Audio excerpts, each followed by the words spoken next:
Implementa BIM para lograr una mayor rentabilidad en tus proyectos. Soy María José de Tesanos, CEO de MDT Arquitectura, y te doy la bienvenida al podcast de BIM Online. Estoy aquí para compartir contigo mis conocimientos y experiencia trabajando en proyectos con BIM para que puedas tomar acción y avanzar en el proceso de implementar BIM, que traerá más eficiencia y productividad a tus proyectos.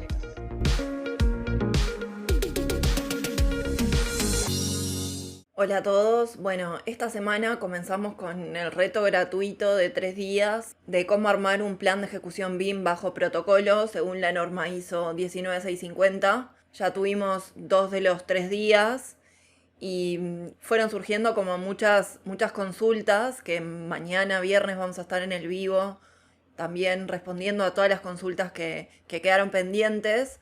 Pero lo que nos comentan a través del grupo de Telegram que tenemos con todos los que están participando es que una de las dudas fundamentales y que la fuimos viendo el primer día era cuáles son los principales pasos para crear un plan de ejecución BIM, cuáles son las principales consideraciones que hay que tener en cuenta para armar un plan de ejecución BIM y no terminar en definitiva copiando y pegando.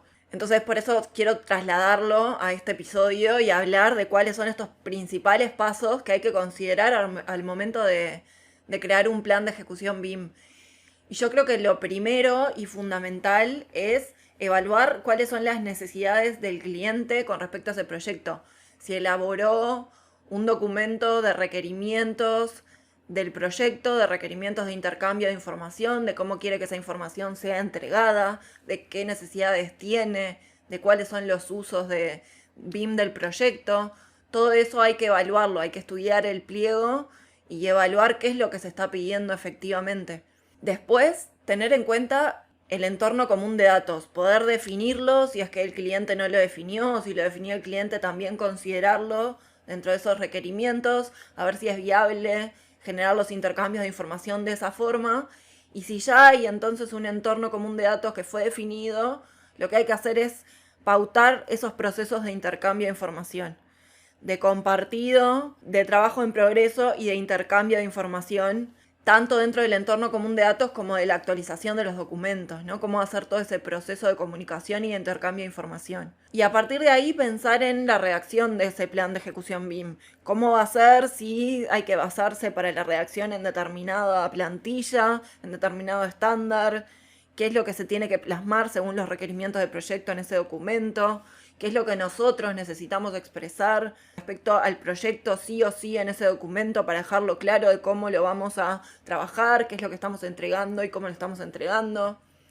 Después todo lo que tiene que ver con la movilización de recursos. Yo necesito plantearle a ese cliente que tengo un equipo técnico capacitado para poder responder con mi modelo BIM a esos requerimientos del proyecto. Entonces voy a necesitar conseguir todos los recursos, ya sea humanos, ya sea de infraestructura, para poder cumplir con esos requerimientos. Entonces, planificar por lo pronto cómo los voy a conseguir, si es viable para mí, y considerarlos para poder plasmarlos también en ese documento. Después, generar todo lo que tiene que ver con la producción de información colaborativa. Dentro del entorno común de datos, ¿qué documentos voy a necesitar entregar sí o sí? Solamente el modelo en un formato nativo. Voy a necesitar, además del formato, por ejemplo, en Revit, que también se entregue un Navisworks para coordinación. Voy a precisar además entregar el IFC para que otro equipo haga la coordinación. ¿Qué es lo que voy a necesitar generar de esa información colaborativa? ¿Cómo la voy a subir? ¿A dónde? ¿Cómo van a ser esos procesos? Y generando entonces toda esa producción de informaciones que van a ir surgiendo también más consultas, más desafíos en el proyecto. Y obviamente el desarrollo del proyecto en sí. Llevar adelante el desarrollo del proyecto va a permitir que ese plan de ejecución BIM se vaya actualizando, se vaya mejorando, tenga claro qué funcionó y qué no. Y también, en definitiva, después ese plan de ejecución BIM que creé para este proyecto me va a quedar como base para próximos proyectos. Por eso es fundamental hacer la evaluación del sistema después. ¿Funcionó? ¿No funcionó? Quizás tenía documentos o secciones el plan de ejecución BIM de más que no se utilizaron, o archivos que no se utilizaron, o el intercambio de información no se vio favorecido en tal parte con tal equipo de trabajo, para después crear un documento de lecciones aprendidas. Y acá yo lo que sugiero siempre es que el documento no lo haga una persona, ni un solo equipo de trabajo, que lo pueda alimentar o retroalimentar con los otros equipos de trabajo que se vieron involucrados en el proyecto, en el desarrollo del ciclo de vida de ese proyecto. Y después la recopilación final de todos los documentos.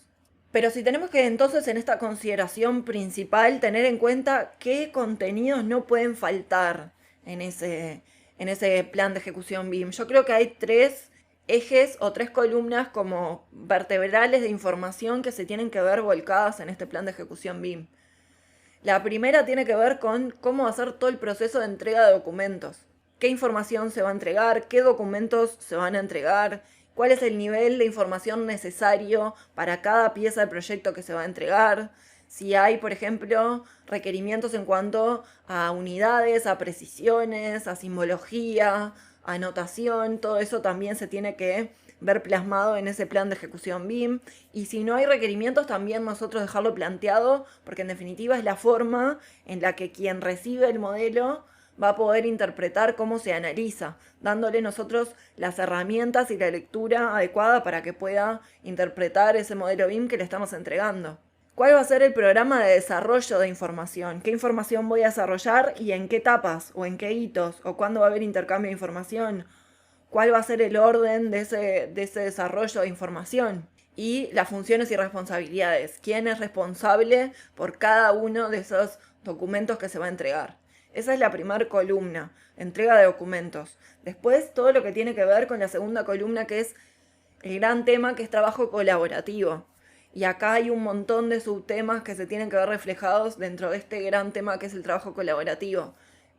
Entorno común de datos, federación de modelos, coordinación, detección y prevención de colisiones si es que este proyecto lo va a tener, revisión y actualización, el estado y toda la nomenclatura de documentos a definir, o si es que ya no está definida en los documentos que entregó el cliente como requerimientos de proyecto.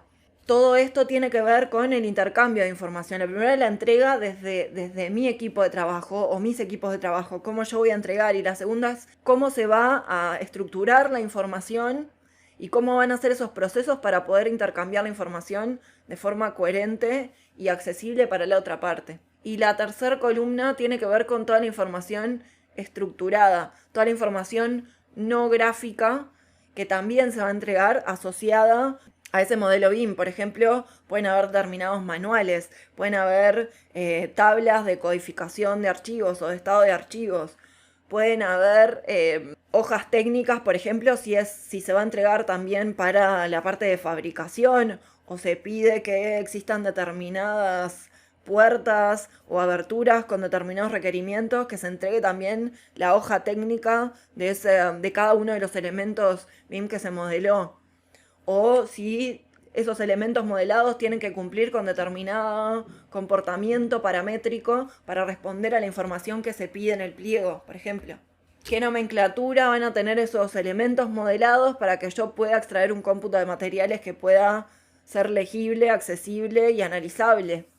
Toda esa parte de información estructurada es la tercera columna vertebral del contenido de este plan de ejecución BIM. Así que me parece que hay un montón de puntos para tener en cuenta, para trabajarlos uno a uno, que de por sí, más allá del título, tiene como muchísimo contenido para desplegar y para trabajarse y crear subprocesos en sí para poder plasmar esto en el plan de ejecución BIM.